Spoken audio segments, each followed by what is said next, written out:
আচ্ছা, আপনাদের কি সেই দিনগুলোর কথা মনে আছে যখন ফোন মানেই ছিল নোকিয়া?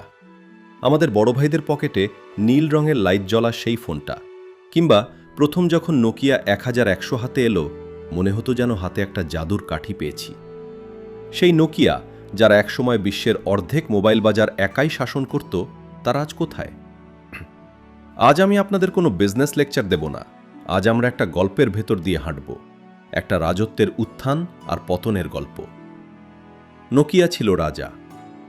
90-এর দশকের শেষ দিকে নোকিয়া ছিল অপরাজেয়। ফিনল্যান্ডের এই কোম্পানিটি মানুষের নাড়ি চিনে ফেলেছিল। তাদের ফোনের ব্যাটারি শেষ হতো না, হাত থেকে পড়লে ফ্লোর ভেঙে যেত, কিন্তু ফোন ভাঙত না। 2007 সাল পর্যন্ত নোকিয়া ছিল ধরাছোঁয়ার বাইরে। কিন্তু সেই বছরই ক্যালিফোর্নিয়ার এক মঞ্চে কালো টি শার্ট পরা এক ব্যক্তি দাঁড়ালেন, যার নাম স্টিভ জবস। স্টিভ জবস যখন প্রথম আইফোন দেখালেন, তখন নোকিয়ার বড় বড় ইঞ্জিনিয়াররা তাদের অফিসে বসে হাসাহাসি করছিলেন। তারা ভাবলেন, একটা ফোন যার ব্যাটারি একদিনও টেকে না আর স্ক্রিনটা কাচের, ওটা মানুষ কিনবে? আমাদের এই মজবুত কিপ্যাড ফোন ফেলে লোকেও সব খেলনা নেবে না। আসলে নোকিয়ার সমস্যাটা ফোনের ছিল না, ছিল তাদের অহংকারের। তারা বুঝতে পারেনি যে মানুষ আর শুধু কথা বলার জন্য ফোন খুঁজছে না, মানুষ পকেটে একটা কম্পিউটার খুঁজছে। নোকিয়ার ওপরতলার ম্যানেজাররা খুব রাগী ছিলেন। কেউ যদি কোনো নতুন আইডিয়া নিয়ে আসতো বা বলতো যে আমাদের সফটওয়্যার পুরনো হয়ে গেছে, তাকে উল্টো ধমক দেওয়া হতো।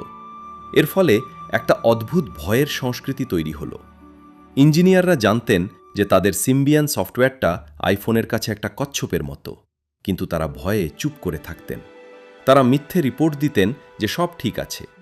যখন ভেতরটা উইপোকায় ধরে যায়, তখন বাইরে থেকে চকচকে দেখালেও সেটা ভেঙে পড়তে সময় লাগে না। এরপর যখন বাজারে অ্যান্ড্রয়েড এলো, নোকিয়া তখন ডুবে যাওয়ার শেষ প্রান্তে। সবাই ভাবল নোকিয়া এবার অ্যান্ড্রয়েডের সাথে হাত মেলাবে, কিন্তু নোকিয়া সেই পুরনো ইগো নিয়ে বসে থাকল। তারা হুট করে মাইক্রোসফটের সাথে চুক্তিবদ্ধ হলো। এটা অনেকটা এমন ছিল, এক ডুবে যাওয়া মানুষ আরেকজন ডুবন্ত মানুষকে বাঁচাতে চেয়েছিল। জন ডুবন্ত মানুষকে বাঁচাতে হাত বাড়ালো। ফলাফল, নোকিয়া পুরোপুরি হারিয়ে গেল। 2013 সালে যখন নোকিয়া বিক্রি হয়ে যাচ্ছে, তখন তাদের সিইও স্টিফেন ইলোপ চোখের জল মুছে একটা কথা বলেছিলেন, যা আমাদের সবার জন্য একটা বড় শিক্ষা। তিনি বলেছিলেন, আমরা কোনো ভুল কাজ করিনি, কিন্তু আমরা বুঝতে পারিনি যে পৃথিবী কত দ্রুত বদলে যাচ্ছে।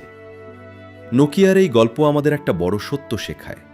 আপনি আজ যত সফলই হন না কেন, যদি সময়ের সাথে নিজেকে আপডেট না করেন, যদি আপনার আশেপাশের মানুষের সত্যি কথাটা শোনার সাহস না রাখেন, তবে ইতিহাস আপনাকেও মনে রাখবে না। আপনার কি মনে হয়, নোকিয়ার পতনের জন্য কি শুধু স্টিভ জবস দায়ী, নাকি তাদের নিজেদের জেদ? আপনার জীবনের কোনো নোকিয়া ফোনের স্মৃতি থাকলে কমেন্টে শেয়ার করুন। মোটিভ টিম আপনাকে উত্তর দেবে।